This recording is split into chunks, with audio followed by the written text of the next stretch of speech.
আসসালামু আলাইকুম everyone, welcome back to my channel. আমি সালমা আক্তার। দেশ এবং দেশের বাহির থেকে আমার এই ভিডিওটিতে যারা দেখছেন, আশা করছি আপনারা সবাই অনেক ভালো আছেন। আমিও আলহামদুলিল্লাহ অনেক ভালো আছি। এই ফুলগুলো দেখতেছেন, এগুলো একটা দোকানের সামনে সাজানো গোছানো রয়েছে বিক্রি করার জন্য, তাই ভিডিও না করে পারলাম না। দেখতে অনেক ভালো লাগতেছিল আজকে 14ই ফেব্রুয়ারি, এই কারণে।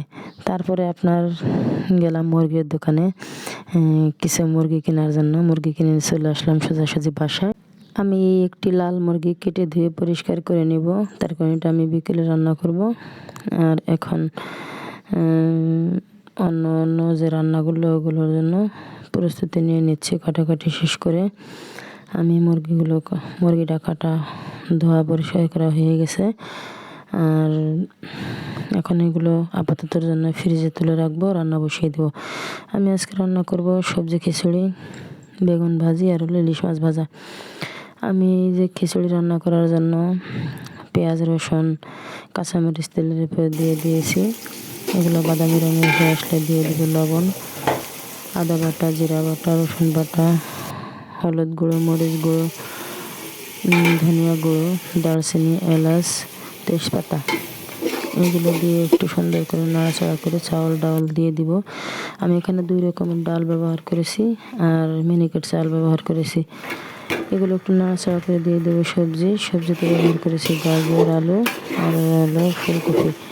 এগুলো দিয়ে ভালো করে একটু কষিয়ে নেব।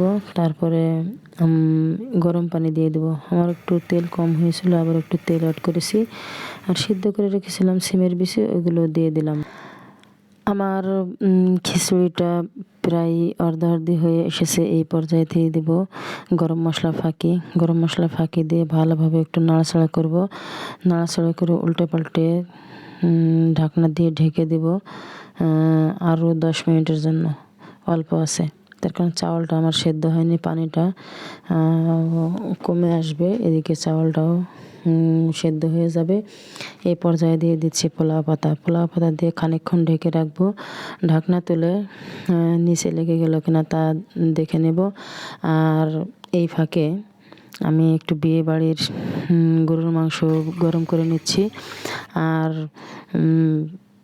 আমার খিচুড়িটা প্রায় হয়ে এসেছে। এখন এই পর্যায়ে দিয়ে দিব খাঁটি ঘি দিয়ে আবার কিছুক্ষণ উল্টাপাল্টা করে নামিয়ে রেখে দেবো, তাহলেই আমার খিচুড়িটা রেডি হয়ে যাবে। তারপরে আমি ফ্রাই প্যানে তেল দিয়ে দিব।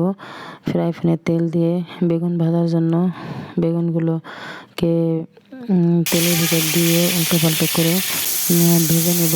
তারপরে আপনার এদিকে ইলিশ মাছের বাচ্চাগুলোকে হলুদ, মরিচ আর লবণ দিয়ে সুন্দর করে মাখামাখি করে রেখে দেব কিছুক্ষণের জন্য।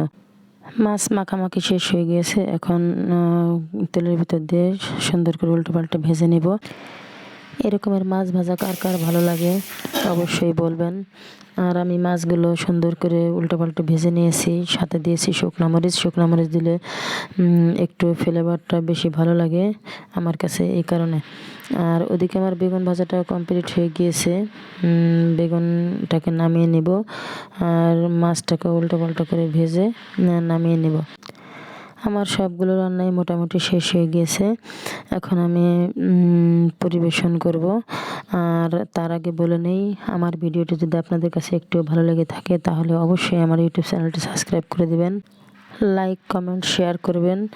আর আপনাদের সবার দাওয়াত রইল। আপনারা সবাই ভালো থাকবেন, আমার জন্য দোয়া করবেন। আর আপনাদের সামনে যাতে এরকম ভিডিও উপহার দিতে পারি। আল্লাহ হাফেজ।